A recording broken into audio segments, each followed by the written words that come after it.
Hello বন্ধুরা, আমি Sudip and welcome to Filmy Retake. এখন কথা বলবো এবছরের পুজোর আসল বাংলা সিনেমা নিয়ে, যে সিনেমাটার নাম হচ্ছে বহুরূপী। ফিচারিং শিবপ্রসাদ দা, আছেন রীতাভরি, আবির এবং কৌশানী। সিনেমাটা কেমন লাগলো? দেখুন, এই সিনেমার গল্পটা খুব সহজ। একজন ব্যাংক ডাকাত, তিনি ব্যাংক ডাকাতি করছেন এবং এই যে বহুরূপী সত্তা বা একটা মানুষের বিভিন্ন রূপ, এই সত্তাটাকে কাজে লাগানো, তার পাশাপাশি এই যে পুলিশের সাথে একটা চেজিং, এই গল্পটার একটা 2.5 ঘন্টার স্ক্রিন প্লে। এবং সেই স্ক্রিন প্লেতে অ্যাকচুয়ালি কোনো গালিগালাজ না দিয়ে, একটা ভালো রাইটিং দিয়ে একটা কিভাবে পরিবার কেন্দ্রিক সিনেমা তৈরি করতে হয়, এটা উইন্ডোজ ছাড়া কেউ জানে না। আজকের দিনে দাঁড়িয়ে শিবুদা এবং নন্দিতাদির যখন আমরা বাঁধন ভাঙা গল্পের কথা বলি, বা তারা যে ঘরানায় সিদ্ধহস্ত ছিল সেখান থেকে বেরিয়ে এসে তারা যখন আগের বছর রক্তবীজ তৈরি করলো, সেখানেও আমি যদি দেখি একটু ফ্যামিলি টাচ ছিল, কারণ দাদা ভাইয়ের বা দাদা বোনের গল্প ছিল, একটা দুটো পরিবার ইনভলভ ছিল। সেই জায়গা থেকে কমপ্লিটলি বেরিয়ে এসে বহুরূপীটা in and out commercial cinema, এবং এই রকম অ্যাপ্রোচে বাংলা সিনেমা সত্যি বলতে খুব কম হয়।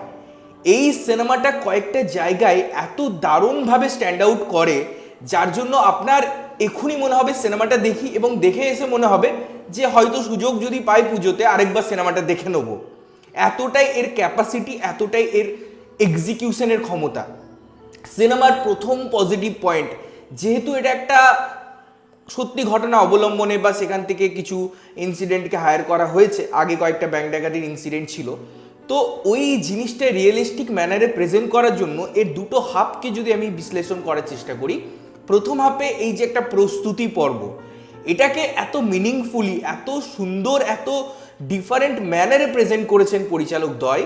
এবং সেটার যখন আমরা সেকেন্ড হাফে আসছি, তখন যে চেজিং আছে, কিভাবে নিজেকে বাঁচাবো, এই রকম সিনেমা বা এরকম কনসেপ্ট, এবং সেই কনসেপ্টের এক্সিকিউশন আমরা হলিউডে দেখি, আমরা সাউথ ইন্ডাস্ট্রির সিনেমায় দেখি, বাংলায় এত ওয়েল ডেভেলপড এবং প্রত্যেকটা জিনিসের এত নিখুঁত চরিত্রায়ন, সেটা আমার মনে হয় বহুরূপী দেখে শেখার আছে। কি দারুণ ক্যারেক্টার ডেভেলপমেন্ট! এই যে আমরা 4টে ক্যারেক্টার মেনলি এখানে দেখছি, এখানে গ্ল্যামার অ্যাড করছে রীতাভরি তার নিজস্বতায়, তাদের একটা ফ্যামিলি অ্যাঙ্গেল রাখা হয়েছে, তাদের একটা দাম্পত্য জিনিস দেখানো হয়েছে। অন্যদিকে কৌশানীকে এইভাবে কেউ প্রেজেন্ট করার কথা ভাবে বা ভাবতে পারে, এটা সত্যি এই সিনেমাটা না দেখে বোঝা যেত না। যদিও এর আমরা বিভিন্ন প্রচার যে এলিমেন্টগুলো এসছে বা মেটেরিয়ালগুলো এসছে সেগুলোতে আমরা দেখেছি, সেখানে দেখেছি কৌশানীকে কীভাবে রিপ্রেজেন্ট করা হয়েছে, তো তারই একটা বিগার এক্সপ্লোজার তো পাচ্ছে এই সিনেমাটা।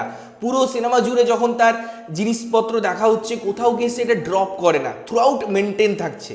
আবিরও ভালো পারফরমেন্স করেছে, অনেক দিন পর তাকে একটু অন্য অ্যাঙ্গেলে পাওয়া গেল। যদিও আবির খুব ভালো অভিনেতা, স্টিল কোথাও গিয়ে তাকে রিপিটেটিভ ম্যানারে প্রেজেন্ট করা হয়। বাট এই সিনেমার মধ্যমণি হচ্ছেন শিবুদা। মানে শিবুদা একজন অসম্ভব ভালো অভিনেতা, সেটা নতুন করে বলার কিছু নেই, আগে তো তিনি অনেক কাজ করেছেন।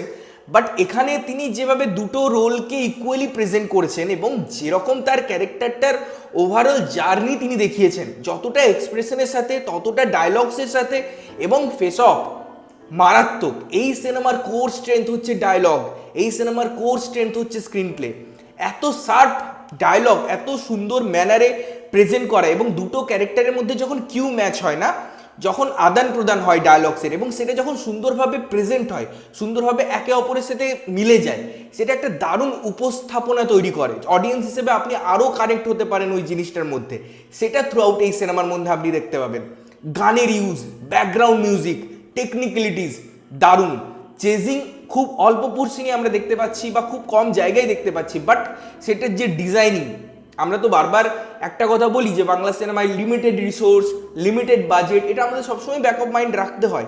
বাট এই সিনেমার লুক অ্যান্ড ফিল দেখে সেটা বোঝার কোনো জায়গা নেই। ইনফ্যাক্ট আমরা যে চেজিংগুলোও দেখছি সেগুলোও কিন্তু well establish, well design, well planned, যার জন্য এক্সিকিউশন যখন এত সুন্দর হয়, যখন প্ল্যানিং এত সুন্দর হয়, তখন তার আউটপুটটা ভালো আসে। অনেক সারপ্রাইজ এলিমেন্ট আছে আপনাদের জন্য, সেগুলো আমি ডিসক্লোজ করছি না, সেগুলো আপনারা সিনেমা হলে গিয়ে দেখতে পারবেন। এবং যেহেতু এই জার্নিটা আপনি থরলি এনজয় করবেন না, তার বিভিন্ন ইনপুট যেগুলো দেওয়া হয়েছে তার মাধ্যমে, ফলে পুরো সিনেমাটাই আপনাকে একসাথে বসিয়ে রাখবে। ওই যে সিনেমা যেটা আপনাকে এন্টারটেনমেন্ট দেবে, আপনাকে মজা দেবে, আপনি পরিবারের সাথে বসে দেখতে পাচ্ছেন, আপনি পুজোর ছুটিতে একটা ভালো বাংলা সিনেমা উপভোগ করতে চাইছেন, এটাই তো তার আলটিমেট উদাহরণ।